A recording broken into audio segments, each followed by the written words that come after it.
दोस्तों कैसन बानी जा आप सभी। हम आशा करतनी सारा लोग खुश और हैप्पी होते। चली जा आज की मज़ेदार रेसिपी शुरू करी जा। आज हम बनावे जातनी कच्चा आम के छुंदा भी बोल सकेनी जा, आप के लौज भी बोल सकेनी जा और खट्टा मीठा चटनी भी बोल सकेनी जा। तो चली जा आज की मज़ेदार रेसिपी शुरू करी जाता। सबसे पहले हमें जो 2 आम ले बनी आप लोग देख सकेनी जा। तो हम बड़ा साइज के 2 आम ले बनी करा के छील लिहल जी, छील के का कर जी के करा के कद्दूकस कर लिहल जी। तो ये सब करे के आप लोग के आवते होई तो देख सकेनी जा।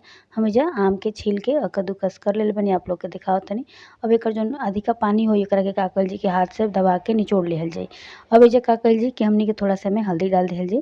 तो एजा हम हल्दी डाल देतनी, हल्दी डाल के बढ़िया से करा के मिला लिहल जाई। तो देख सकेनी जा हम चम्मच की मदद से मिलावतनी। हल्दी के साथ बढ़िया से मिला लेबे के बाद आप लोग देख सकेनी जा, आप लोग हाथ से भी मिला सकेनी जा। तो देखिए जा हम बढ़िया से मिला लेतनी। अब एकरा बाद का कइल जी कि एकरा में जौन एक्स्ट्रा पानी हो एकरा का करब जा कि निचोड़ लेब जा। तो हम पहले ही से के निचोड़ ले रहनी है, जौन एकर अधिका पानी रहल वो निकल चुकल बा। अब एकरा के 10 मिनट ऐसे ही छोड़ दिहल जी, कम से कम 10 से 15 मिनट ऐसे ही रेस्ट करे खातिर के छोड़ दिहल जी। आप चाहें तो थोड़ा सा करा के धूप भी दिखा सकेनी जा। अगर ऐसे भी रखल चाहते हैं तो कम से कम 15 मिनट आप ऐसे ही छोड़ देव जा। तो आप लोग देख सकेनी जा हमें के बढ़िया से फैला दिले बनी। यही तरीका से आप लोग भी फैला ले जा, चाहे तो सूती कपड़ा पर भी एके फैला सकेनी जा। अब इसे चली जा कढ़ाई गरम कर लिहल जा। तो हम पहले ही से ही कढ़ाई चढ़ा दिले बनी आप लोग देख सकेनी जा। अब का कल जी कि जौन हमनी के आम के घिस के रख ले बन जरा के कढ़ाई में डाल दिहल जाई। जे का कल जी फ्रेंड्स कि जितना हमनी के आम बा ओकरा से 2 गुना हमनी के चीनी डालल जी। तेजा हम 1.5 कटोरी चीनी डालतनी आप लोग देख सकेनी जा।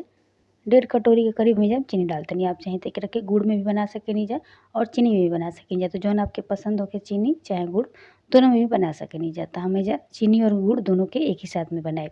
तो आप लोग देख सकेनी जा एकरा के का कइल जी कि धीमा आँच पे छोड़ दिहल जी, ताकि जौन चीनी बा बढ़िया से पिघल जाओ। एजा तेज आँच मत करब जा, न त जले लागी। तो ऐसे आप लोग एकरा के धीमा आँच कर लेब जा और धीमा आँच पे चीनी के बढ़िया से पिघले देब जा। तो देखिए जा हल्का हल्का जौन चीनी बा पिघल के सही हो गइल बा। आप लोग देख सकेनी जा बढ़िया से हमनी के जौन चीनी बा पिघल चुकल बा फ्रेंड्स। ये देखिए जा अब एकरा के धीमा आँच पे हमनी के पाके दिहल जी, कम से कम 30 मिनट तक बढ़िया से एकरा के हमनी के पकावे के बाद जल्दीबाजी नहीं के करे के, काहे कि पाके में थोड़ा टाइम लगेला। तो ऐसे जल्दबाजी मत करब जा। एजे आप लोग चाही तो कुछ मसाला भी डाल सकेनी जा, जैसे कि मिर्च पाउडर डाल सकेनी जा। एजे आप चाही तो थोड़ा सा चाट मसाला भी डाल सकेनी जा अगर पसंद होके तो। अगर ना पसंद होके तो ऐसे भी सादा बना सकेनी जा। तो आप लोग देख सकेनी जा हमनी के जौन छुंदा बाबा अच्छा तरीका से बढ़िया से पाकता धीमा धीमा आँच पे आप लोग देख सकेनी जा। तेजा हम का करब कि थोड़ा सा कलर खातिर में हम गुड़ डाल देब। तेजा हम गुड़ के पहले से कूट के रखले रहनी है, तेजा हम डाल देब और डाल के बढ़िया से के चला दिहल जी।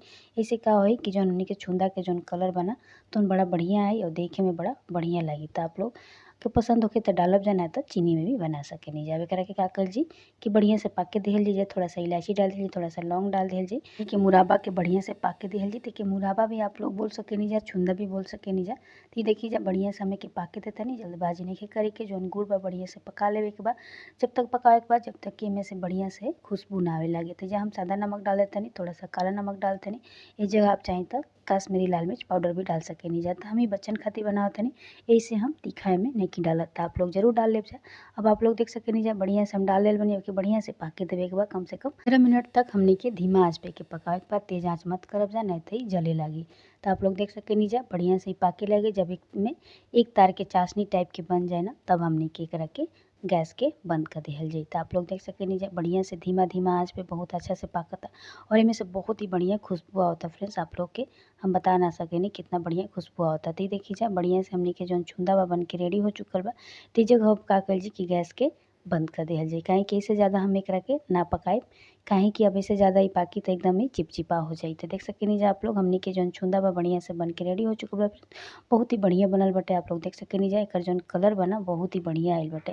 तो एकरा के आप लोग रोटी पराठा के साथ एंजॉय कर सकेनी जा। आप लोग चाही तो एकरा के का करब जा कि शीशा के कोनो बर्तन होके तो ओइमे भी आप लोग एके रख सकेनी जा। तो देख सकेनी जा कितना बढ़िया एकर कलर आइल बाटे, बहुत ही बढ़िया आइल बा फ्रेंड्स और बहुत ही बढ़िया एमे से खुशबू भी आवता। तो अब तक हमारा चैनल के सब्सक्राइब नहीं कीजा करे तो प्लीज़ सब्सक्राइब कर ले जा, ताकि और भी वीडियो हम आप लोग खातिर ला सकी। तो देखिए जा अब एजा हमनी के का कइल जी कि गैस के बंद कर दिहल जाई, काहे कि ऐसे ज़्यादा एके ना पकावल जी, ना तो एकदम ही चिपचिपा हो जी फ्रेंड्स। तो देखिए जा हमनी के छुंदा बन के अच्छी तरीके से रेडी हो चुकल बा। एकरा के 10 मिनट खातिर ठंडा होके दिहल जाई। 10 मिनट खातिर हमनी के बढ़िया से ठंडा होके दिहल जा।